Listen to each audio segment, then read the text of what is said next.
மஞ்சளால் அபிஷேகம். மஞ்சள் மகிமை கண்டோர்க்கெல்லாம் வாழ்வே இங்கு வளம் பெறும் தாயே தாயே.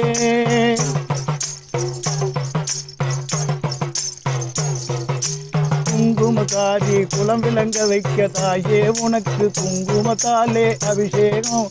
குங்குமக்காரி குலமது விளங்கிட தாயே உனக்கு குங்குமத்தாலே அபிஷேகம். குங்குமத்தாலே அபிஷேகம் குலமது விளங்கி நிறைவது பெற்று என்னாலும் வாழ்ந்திட வாழ்ந்திட அருள் புரிவா என்றே உனக்கு குங்குமத்தால் அபிஷேகம். குங்குமத்தால் அபிஷேகம். குங்குமத்தால் அபிஷேகம். கற்பனைக்கு எட்டாத கலியுக தெய்வம் உன்னை கண்ணார கண்டு துதித்தேன்.